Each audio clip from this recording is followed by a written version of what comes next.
serious. G'day and welcome to my channel, the Homebrew Network. Today we got something a little bit different. I got sent a parcel. Let's have a look inside. If you stick around to the end, there'll be a giveaway. And just before we start, I'll be honest, people have seen me talk about 3D printers before and using them in the brewery because they've been hanging around my brewery. You might have seen them in the background for years. I never found anything really useful to use them for in the brewery. I did find other uses for the kids and me, making masks. But the original reason I bought the 3D printers was for the brewery. Now first I bought the resin printer because I thought it would be a nicer finish and easier to do. Although the resin printer was very easy to use and made a nice finish on the product, it wasn't very good. It kept snapping. They wasn't strong enough. So a few months later I got a FDM printer and I started printing my own carriages. And these were to make my own version of a pill or a tilt. Put them in there, like that.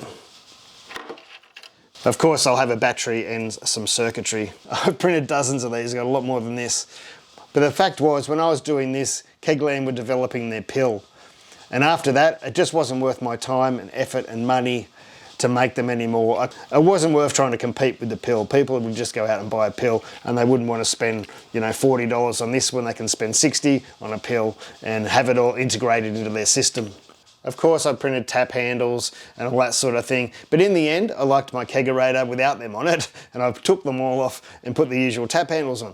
But I know some people love that sort of stuff and I don't really know what's in this box. I haven't opened it yet.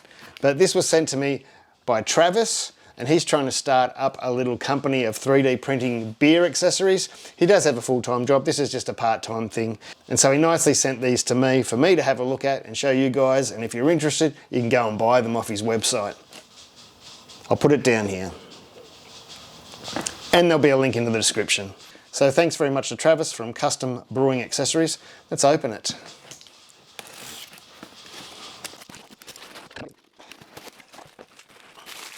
I'll just get all this stuff out and we'll come back. I've unpacked all of that and I guess we'll start with the tap handles. It does word tap handles.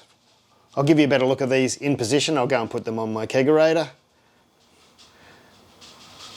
And I assume there's going to be other beer styles, of course. And there's these other tap handles. These ones accept a magnetic nameplate so you can change them. This one happens to say IPA. If you can't read it from back there, I'll show you a close-up.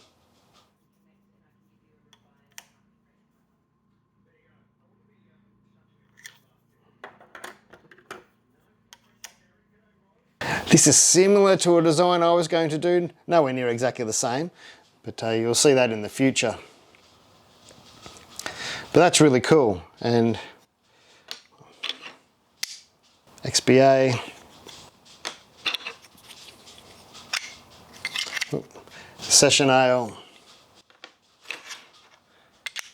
Premium Lager. It's very solid. It has some tap cleaners. Again, I'll show you this in place, but that hooks around the base of your tap and you can use that to shove it right up there and give it a good scrub and a clean, which you should do. You'd be shocked if you haven't done it for a while when you do it. Here's another style of tap cleaner, just one that's easy to hang on to, so you can get it right up there. This one's got my name on it, the Homebrew Network. Don't know if you can see that.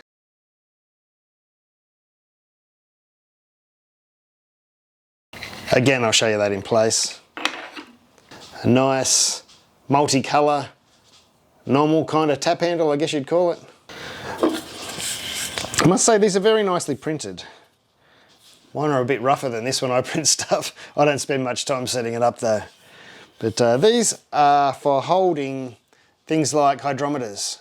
So you have your hydrometer in like that. And there's 4 strong magnets on there. Now, this is all stainless here, so it's not gonna, no. Maybe the door, hang on. There we go. Although don't leave it there and put the door up. Can you see that? Again, I'll try and find somewhere else to put that. Over on my shelves over there.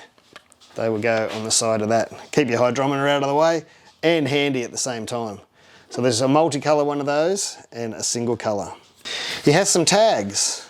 I guess you can put them on kegs or wherever you like. These are whiteboards, and he does have some replacement whiteboard. It's like contact you can put over if it gets ruined or whatever, you can put a new one on. Very nicely printed again. I'll have to ask him for some tips. Now I know this is the kind of thing people get right into. And again, I'll have to show you a close-up. But these are little numbered rings that you can put around your beer lines so you can remember which beer line is which. I've tried all sorts of things. I've used nail polish. At the moment, I just have some sort of masking tape or something on my lines. But these are much more permanent and not a bad idea at all to mark your lines. They simply slip over. They're especially easy if you use push-in fittings because you can take the fitting out, put this on and put it back in. But if you don't, you're gonna have to cut it off. That's okay. That's okay because this will last for a long time, probably forever. These are another popular thing I see people wanting. Gas in, beer out indicators. And these should simply fit over, that should be beer, your posts. So you can easily see which post is which. Again, I'll do a close-up of those. So he's given me a bunch of those, the grey and the blacks. And he's given me a bunch of red and yellow ones of the same kind of thing. So if you're using the plastic disconnects, it can help remind you which is the beer in and the beer out. Just remember to make sure you put the right connectors on the right one. Because I've been using Kegland stuff for so long, they never used to have yellow and they always had red. And I always used them for the beer side, the red. So that's why people see my videos and say I'm doing it wrong. It's not that I'm doing it wrong, they're universal. But when they brought out the yellows, they decided to call the red gas and the yellow beer. And they changed where, you know, I've got it stuck in my head that my red's beer. So that's why you see it different on mine. He also makes these can displayers where you can screw that to a wall and have an aluminium can in there. I don't have one handy at the moment. I broke it just before. Sorry, Trav. But they sit like that. He had a very special can that he wanted to keep, or his mate.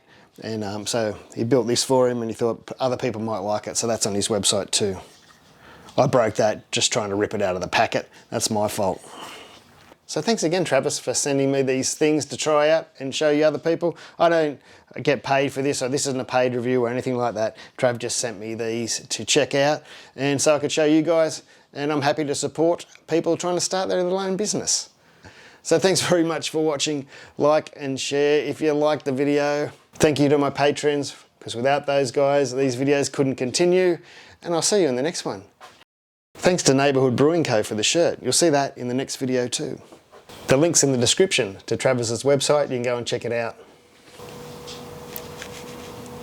I was going to say something smart, but he doesn't talk in the movies. Not in the good ones anyway. All right, last minute decision for the giveaway. There'll be way more of these things than I'll ever use in my entire lifetime. So I'm going to give away some of these keg posts. Red, yellow, grey and black. The keg post identifiers. If you want to win these, there's probably 2 of each, 3 of each. Leave a comment below. I'll pick someone randomly and send them off to you. Cheers.